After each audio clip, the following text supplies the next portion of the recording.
انصاف news on line کے ہفتہ واری پروگرام دو ٹوک میں آج پھر ہمارے ساتھ سینئر صحافی جناب محمد فاروق صاحب ہیں۔ جناب فاروق صاحب، آپ کا ہمارے پروگرام میں خیر مقدم ہے۔ اس سے قبل ہم اپنی بات شروع کریں، اپنے ناظرین سے ایک بار پھر ہم درخواست کرتے ہیں کہ اگر آپ ہمیں یوٹیوب پر دیکھ رہے ہیں تو سبسکرائب ضرور کریں، اور اگر ہمارے پہلے سے آپ سبسکرائب کر چکے ہیں تو زیادہ سے زیادہ لوگوں تک شیئر کریں، اور اگر آپ فیس بک پر دیکھ رہے ہیں تو ہمیں فالو ضرور کریں۔ انصاف نیوز آن لائن ایک کوشش سے سچائی اور حقائق کے ساتھ صحافت کرنے کا، آئیے ہمارے اس سفر میں آپ بھی ہمارے ساتھی بنیں۔ فاروق صاحب، آج ہم بات کریں گے مسلم معاشرے میں جو جرائم اور کرائم کے واقعات میں اضافہ ہو رہا ہے، اس موضوع پہ ہم بات کریں گے۔ اس کے ساتھ ہی ہم اس مسئلے کو بھی ساتھ میں شامل کرنا چاہتے ہیں کہ علماء جو مساجد کا اہم کردار ہوتا ہے، ہمارے ہر محلے میں مساجد ہیں، لیکن اس کے باوجود ہم دیکھتے ہیں مسلم محلوں کی حالت انتہائی خراب ہے۔ سماجی اعتبار سے مسلم محلوں میں رات دن ہنگامہ آرائی ہے۔ رات میں آپ چلے جائیے مسلم محلے میں روشنی ہے، لیکن صبح کا جو وقت ہوتا ہے وہاں عجیب تو غریب طریقے سے وہاں پہ کوئی کسی بھی طرح سے لگتا ہی نہیں کہ مسلم محلہ ہے، بالکل ویران لگتا ہے۔ آخر کیا وجہ ہے کہ اصلاح معاشرے کی تمام کوششیں ناکام ہوتی جا رہی ہیں، اور ہمارا جو مسلم محلہ ہے سماجی اعتبار سے انتہائی پسماندہ ہے، جہاں پڑوسی کا خیال نہیں رکھا جاتا ہے، سڑکوں پہ گندگیوں کا انبار ہے؟ یہ کیا وجہ ہے؟ ناکامی کیوں ہے مسلم معاشرے کی؟ بہت شکریہ اللہ صاحب۔ سب سے پہلے تو میں آپ کی ایک بات پہ اعتراض کروں۔ آپ ہر پروگرام میں کہتے ہیں سینئر صحافی۔ ارے بھائی، میں ایک معمولی سا طالب علم ہوں، بشریات کا، سماجیات کا، اردو ادب کا، سیاسیات کا۔ اس میں سینئر جونیئر کی کوئی تخصیص نہیں ہے، بس ایک طالب علم ہوں میں۔ آپ کا یہ سوال بڑا اہم ہے کہ مسلم معاشرے میں یہ جو پسماندگی بےراہروی نظر آتی ہے، اس کی وجہ کیا ہے؟ ایسا نہیں ہے کہ آپ جو ہے چاند سے زمین پر آئے ہیں، آپ کو معلوم نہیں ہے۔ آپ بھی اس بات کو اچھی طرح جانتے ہیں کہ یہ صورتحال ہماری کیوں ہے۔ اس میں سب سے بڑا کردار ہمارے علماء کرام کا ہونا چاہیے تھا مسلم معاشرے کی اصلاح کے سلسلے میں، لیکن میں بڑے ادب کے ساتھ عرض کروں گا اپنے علماء کرام سے کہ اپنے اس کردار کو فراموش کر گئے ہیں، اور ان کا صرف ایک ہی مطمع نظر ہے کہ کسی طرح سے مسلمانوں میں تفرقہ بازی ہو اور ان کے حلوے مانڈے ہوں۔ اس کی ہزاروں مثالیں میں آپ کو دے سکتا ہوں۔ دیکھیے، آج جمعہ کے خطبے میں مسلکی مسائل ڈسکس ہو رہے ہیں، تو ہمارے عام مسلمانوں پر کیا اثر پڑے گا؟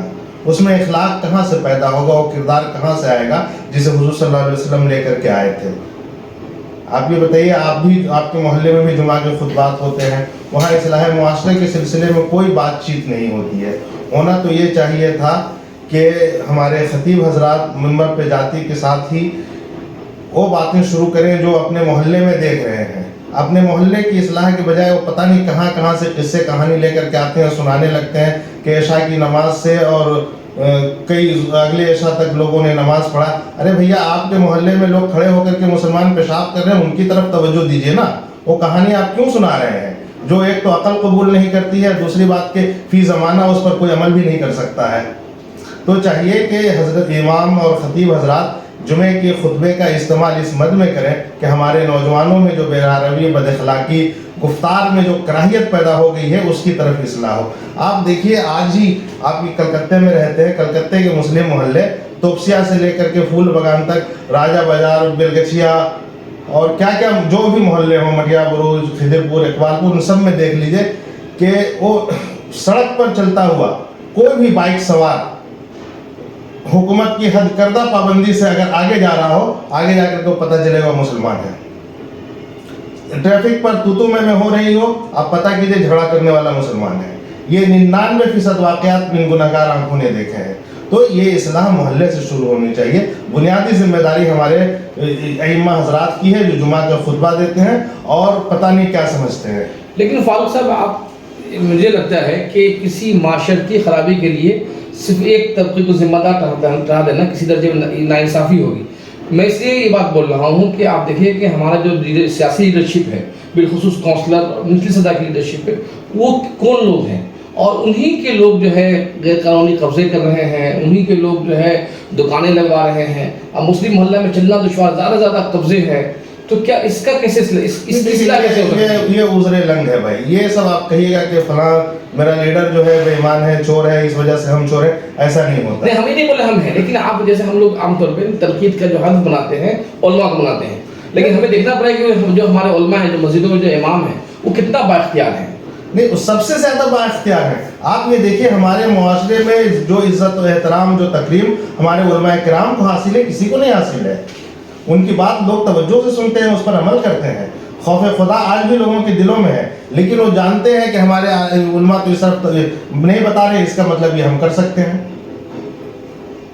آپ یہ جو آپ نے کہا کہ مسلم محلوں میں یہ کیا ناجائز قبضے ہوتے ہیں، یہ ہوتے ہیں، وہ ہوتے ہیں، بھائی یہ صرف مسلم محلوں کا معاملہ نہیں ہے، دنیا کے تمام جگہوں پر ہوتا ہے. لیکن اس کے روکنے کے لیے اسی طبقے سے کوئی کھڑا ہوتا ہے، جو عالم باعمل ہے، وہ کھڑا ہوتا ہے، لوگوں کو بتاتا ہے کہ بھائی یہ جو راستے میں پتھر پڑا ہوا ہے اس کو کنارے کر دو. وجہ یہ کہ تم راستے پہ ٹھیلا لگائے ہوئے آنے جانے والوں کو تکلیف ہو رہی ہے. لیکن اور آپ دیکھیے محلوں میں دیکھیے کہ ہمارے خود علماء کرام کی کتنی دکانیں لگی ہوئی ہیں. بھائی میں نام لے کر کے بتاؤں؟ نہیں نام نہیں لیا جائے، لیکن میرا کہنا یہ ہے کہ ہماری جو سول سوسائٹی ہے، مسلمانوں کو اعلیٰ تعلیم یافتہ کرتا ہے، وہ بھی اپنی ذمہ داری ادا کرنے میں ناکام نظر آ رہا ہے. وہ کیا کرتے ہیں کہ اگر آپ کے پاس پیسے ہو گئے ہیں، آپ تعلیم یافتہ ہو گئے ہیں، تو آپ کسی دوسرے علاقے میں منتقل ہو جاتے ہیں، ان آپ کو اپنے لوگوں کی فکر نہیں ہوتی ہے. اس کی بھائی بڑی وجہ ہے. دیکھیے یہ جو میں آپ سے کہہ رہا ہوں، یہ میرا ذاتی تجربہ ہے کہ لوگ آگے دوسری طرف کیوں منتقل ہوتے ہیں. جو لوگ مسلم محلوں میں رہ کر کے پڑھائی کی ہیں، کوشش کی ہیں، آگے بڑھے ہیں، انہوں نے حتی الامکان کوشش کی ہے کہ اپنے پڑوسیوں میں وہ اخلاق پیدا کریں، لیکن وہ ناکام ہو گئے ہیں. وہ جانتے ہیں کہ ان کے پیش نظر ان کے بچوں کا مستقبل ہے. وہ جانتے ہیں کہ اگر اس محلے میں رہ گئے، بس گئے، تو ان کے بچے بھی نیچے اتر کے گلی میں گالی گلوچ کریں گے، ننگے گھومیں گے، سڑک کے کنارے پائخانہ کریں گے. اس وجہ سے اپنے بچوں کا مستقبل بنانے کے لیے وہ دوسری طرف جا رہے ہیں. ان کو قصوروار آپ نہیں ٹھہرا سکتے ہیں. قصوروار وہ لوگ ہیں جن کی ذمہ داری ہے یہ. اور آپ یہ دیکھیے کہ جب ہم کو خود فکر نہیں ہے اپنی حالت بدلنے کا، تو بھیا یہ جو پڑھ لکھ کر کے آدمی محلے میں ہو کیا کرے گا؟ یہ ہمارا لیڈر کیا کرے گا؟ دیکھیے فاروق صاحب، میں بتا رہا ہوں آپ کو کہ میرا تعلق یہ تلتلہ کے علاقے سے ہے. وہاں پہ کئی تعلیمی بڑے بڑے ادارے ہیں. مولانا آزاد کالج ہے، اور یہ کلکتہ کا تاریخی مدرسہ عالیہ ہے، مسلم انسٹیٹیوٹ ہے، اس کے اپوزٹ میں ایک بہت 200 سال پرانا چرچ بھی ہے. لیکن آپ اس علاقے میں جائیں، لگے گا ہی نہیں کہ تعلیمی ہے. ایک دوسری طرف آپ کا اردو اکیڈمی ہے، اور تھوڑا سا آگے بڑھ جائے کلکتہ گرلس کالج ہے، اور آگے بڑھ جائے تو مطلب اس علاقے آس پاس کئی اکثر تعلیمی ادارے 2 کلومیٹر کے اندر بڑے بڑے تعلیمی ادارے ہیں. لیکن سب سے زیادہ گندگی وہاں پہ ہے. آپ نے بھی لکھا ہے سہارا میں، ہم نے بھی کام کیا ہے کہ وہاں پہ جو قبضے ہیں وہ سیاسی سرپرستی کے قبضے ہیں. دیکھیے یہ سب عذر لنگ ہے، سیاسی سرپرستی ہے، لیکن مقامی لوگوں کو اس میں جو ہے مزہ آتا ہے، اس وجہ سے خاموش. اگر وہاں کے مقامی لوگ عوام اکٹھے ہو جائیں، کھڑے ہو جائیں کہ نہیں یہاں پر قبضہ نہیں ہونا چاہیے، تو کسی وزیر اعلیٰ کی بھی مجال نہیں ہے کہ وہاں پر کوئی ٹھیلا لگوا دے. یہ ذمہ داری مقامی لوگوں کی بنتی ہے، اور مقامی لوگوں میں یہ ذمہ داری اجاگر کرنے کی ذمہ داری جن پر ہے ان کو آگے بڑھنا چاہیے.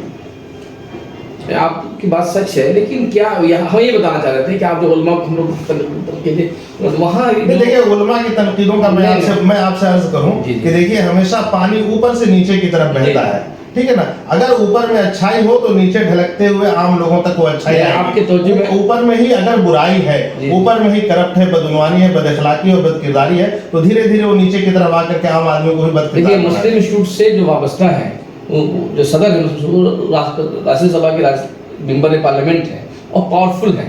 اسی طرح سے عالیہ یونیورسٹی ہے، عالیہ کا جو کیمپس ہے اس سے بھی جو لوگ وابستہ ہیں پاورفل ہیں. مولانا آزاد کالج کے جو صدر ہیں شاید کہ سدیپ بندوپادھیائے ہیں، مقام ان کا گھر بھی چند میٹر دوری پہ ہے. جب اتنے سیاسی پاورفل افراد بھی ناجائز قبضہ نہیں ہٹا پا رہے ہیں، پھر اس میں علماء کیا کر سکتے ہیں؟ یہ ہے سوال. بھائی عام آدمی کو میں بیداری تو لا سکتے ہیں کہ اپنے محلوں کو صاف کرو، صفائی نصف ایمان ہے. تم اپنے چھت سے جو ہے کوڑا، اپنی کھڑکی سے کوڑا دوسرے کی چھتوں میں نہ پھینکو، راستے پہ نہ پھینکو. یہ تو کہہ سکتے ہیں. کہ وہ کہتے ہیں کہ بھائی ہاتھ باندھ کے نماز پڑھو، زور سے آمین کہو. فقہی مسائل ڈسکس کرتے ہیں جمعہ کے خطبے میں بلا وجہ کی، جو عام آدمی کی سمجھ میں نہیں آتا ہے. عام آدمی کی ضرورت کی چیزیں، عام مسلمانوں کی ضرورت کی چیزوں کو بیان کیجیے. اور اگر نہیں تو جو ہے ہر گلی کوچے میں جمعے کی نماز میں خطبہ دینے کی کیا ضرورت ہے؟ ختم کیجیے.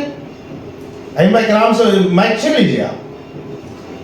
آپ کی جو بے باکی اپنی یہاں پر یہ ایک اور میں مسلم محلے کی جو دوسری سب سے بڑی خرابی ہے وہ دیر رات تک جگے رہنا، اڈا بازی. اس کی وجہ سے نقصان یہ ہوتا ہے کہ لوگ جو پڑھنے والے طلبہ ہیں وہ رات میں پرسکون ہو کر سو نہیں پاتے. اس کی وجہ سے مسلم محلے میں ڈراپ آؤٹ زیادہ ہے، ماحول خراب ہے. اس میں کسی حد تک میں آپ کی بات تائید بھی کرتا ہوں. جو ہمارے جو جلسے ہوتے ہیں، میلاد ہوتے ہیں، اس کا بھی کردار بہت عجیب سا ہے کہ وہ دیر رات تک وہ میک سے ہنگامہ آرائی ہے. اور جبکہ آپ غیر مسلم محلوں میں جائیں گے فاروق صاحب، تو وہاں پہ فروری 5-7 مہینے جو امتحانات کے مہینے تھے، اس مہینے میں وہاں پر میک کا استعمال بالکل نہیں کرتے ہیں. وہاں کی سماج بھی اس معنی پابند ہوتی ہے. بھائی دیکھیے، کسی بھی مہذب معاشرے میں رات کو آرام کے لیے استعمال میں لایا جاتا ہے.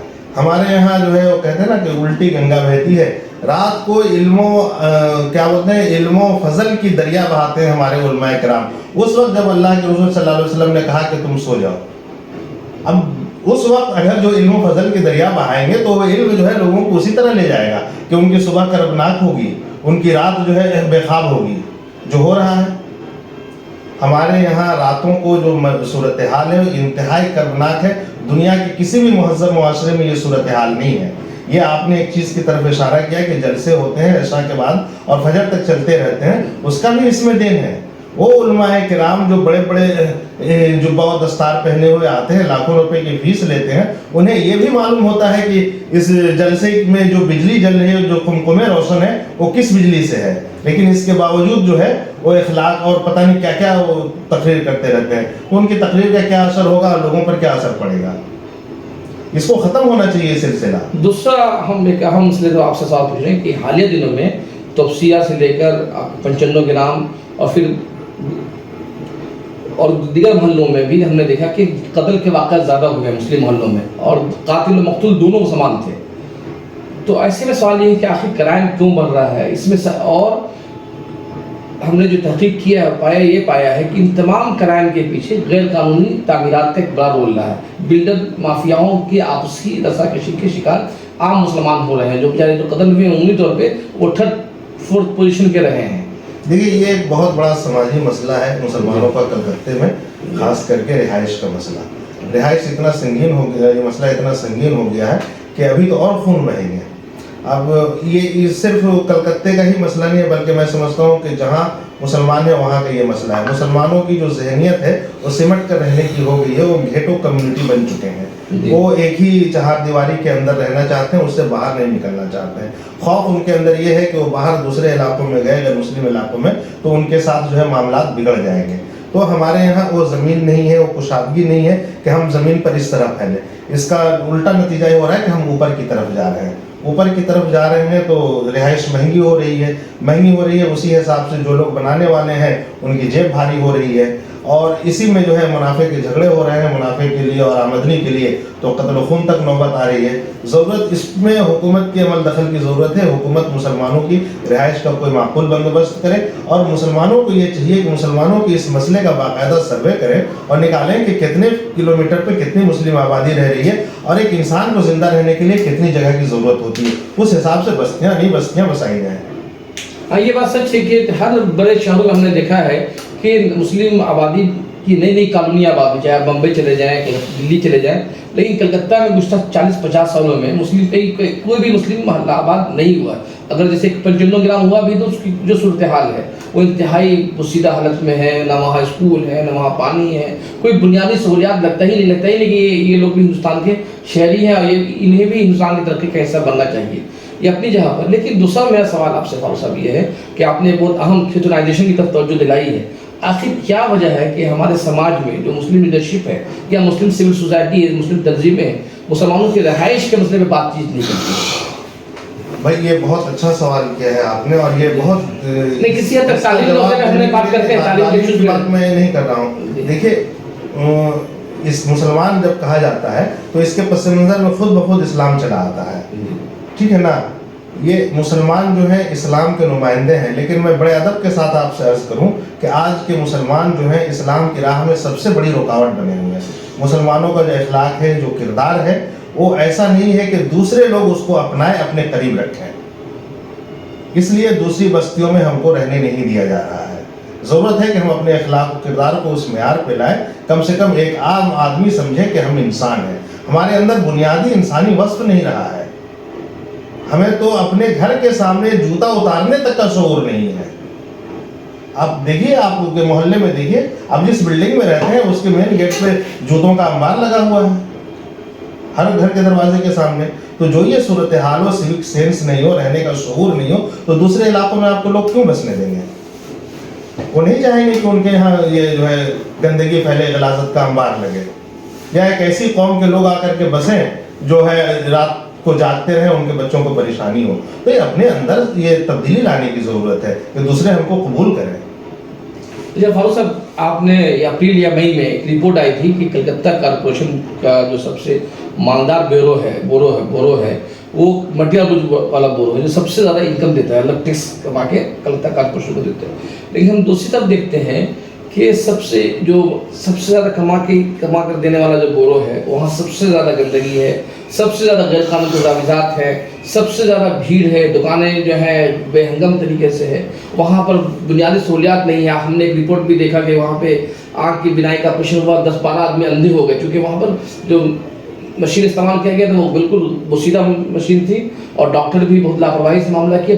12 ہی نہیں, تقریباً 30 سے 40 افراد آنکھ کی بینائی سے محروم ہو گئے. تو یہ وہاں پہ اگر اب مٹیا کچھ بڑی آبادی, مسلم آبادی ہے, جس کو وہاں پہ اگر شہری سہولیات نہیں ہے اور سب سے زیادہ رقم کارپوریشن کو وہاں سے حاصل ہوتی ہے, تو اس کا احتساب کرنے کی ضرورت ہے. وہاں کے جو لوگ ٹیکس دیتے ہیں وہ جا کے گریبان پکڑے وارڈ کاؤنسلر کا کہ بھیا ہم یہاں سے آپ کو اتنا پیسہ دیتے ہیں, ہمارے محلے میں پانی نہیں ہے. یہ ہم نہیں کرتے ہیں. یہ مسلمانوں کے اندر سب سے بڑا مسئلہ یہ ہے کہ وہ اپنا حق جانتے ہی نہیں کہ ان کے لیے آئین نے, قانون نے کیا حق متعین کیا ہے, حکومت سے انہیں کیا لینا ہے. اپنے حق کو جاننا بھی جو ہے نا ایک ذمہ داری ہے. یہ لوگوں کو اس کے تئیں بیدار ہونا چاہیے. لوگوں کو چاہیے کہ آگے کی طرف بڑھیں. تعصب وغیرہ تو ہوتا ہی ہے, کارپوریشن تعصب کر رہا ہے, اس میں کوئی دو رائے نہیں ہے, آپ کے سوال سے ہی ظاہر ہے. تو یہ تعصب کے ساتھ ساتھ یہ بھی ہے کہ ہم جو ہے قناعت کر جا رہے ہیں. وہ کہتے ہیں نا کہ تو ہی نادا چند کلیوں میں قناعت کر گیا. وہی صورتحال ہے کہ آپ جو ہے صرف کیا کہتے ہیں, وہ کیا ملتا ہے, 1000 روپے پر قناعت کر گئے ہیں. اس کے علاوہ 10,000 روپے مہینہ آپ کا برباد ہو رہا ہے, اس طرف دھیان نہیں دے رہے ہیں. کیا اس صورتحال کے لیے جو کلکتہ شہر کے جو مسلم کونسلرس ہیں وہ ذمہ دار نہیں ہیں, جنہیں ہم بار بار جتا رہے ہیں, جو بار بار بن رہے ہیں؟ جیسے میں مثال دوں, جہاں تفسیہ میں میں آپ کو معذرت کے ساتھ روکوں گا کہ آپ جو ہے اپنی ذمہ داری دوسروں کے گلے میں کیوں ڈال رہے ہیں؟ یہ ہر فرد اپنی جگہ پہ ذمہ دار ہے. میں اگر میرے محلے میں گندگی ہے, غلاظت ہے, تو اس کا ذمہ دار میں خود ہوں. کونسلر آ کر کے وہ صاف نہیں کرے گا. وہ گندگی پھیلانے کے لیے کونسلر یا کارپوریشن کی طرف سے گندگی رکھنے کے لیے ایک جگہ مقرر کر دی گئی ہے. آپ وہاں پہ گندگی پھینکنے کے بجائے آپ ایسے پھینک دے رہے ہیں. نہیں, ہمیں ایک رپورٹ معلوم ہوئی ہے کہ توسیہ ہی میں جہاں کے کونسلر, جہاں کے ممبر اسمبلی وزیر بھی ہیں, ان کے بیٹا بھی کونسلر ہیں, ان کے ہی محلے میں جو غیر مسلم محلے ہیں وہ بہت زیادہ صاف ستھرا ہے. وہاں پابندی سے 2 ٹائم میں صفائی ہوتی ہے, لیکن توسیہ میں آئیے, گھر 10 فٹ کے بعد ایک کچرے کا ڈھیر وہاں پہ ہے. جہاں پہ کچرا اٹھانے کی ذمہ داری تو سیوک اہلکار کی ہے. تو یہ دو رویہ جو ہے, ایک ہی علاقے کا ایک ہی شخص کونسلر ہے, اس کے دو رویے ہیں. کیا کہا کہ آپ تو خود آپ کو اپنے حق کے بارے میں واقفیت نہیں ہے کہ یہ کچرا جو ہے کارپوریشن کو اٹھانا ذمہ داری ہے. تو آپ جا کر کے کہیے گا کہ بھیا میرے محلے میں غلاظت ہے, اس کو صاف کرو, تب نہ ہوگا. کوئی آئے گا کیوں کرنے کے لیے آپ کے پاس؟ دوسری بات میں ادب کے ساتھ عرض کروں گا آپ سے کہ میں خود صبح 6:30 بجے جگتا ہوں. جب باہر نکلتا ہوں تو دیکھتا ہوں کہ کارپوریشن کی گاڑی اور کارپوریشن کے اہلکار سڑکوں پہ جھاڑو پھیر رہے ہیں. میں نے اپنی آنکھوں سے دیکھا ہے. اور پھر میں 9 بجے تک دوبارہ لوٹ کر کے آتا ہوں, دیکھتا ہوں کہ جہاں جھاڑو پھیرے گئے تھے پھر وہاں پہ کوڑا ویسے پھینکا ہوا ہے. تو ظاہر ہے اگلی صبح ہی کارپوریشن کا اہلکار آئے گا, 24 گھنٹے تک کوڑا وہاں پہ رہے گا. تو یہ ذمہ داری تو ہماری بھی بنتی ہے نا. ہاں, ظاہر بات ہے کہ جو اسلام میں جو کہا گیا کہ بھائی صفائی نصف ایمان ہے, اس کا تصور دینے والے آقا صلی اللہ علیہ وسلم ہے. لیکن سب سے زیادہ گندگی جو ہے ہمارے محلوں میں ہے, اور ہمیں جو ہے نصف الایمان جو کہا کہ وہ ہم اپنے ایمان, آدھے ایمان سے کم محروم ہیں.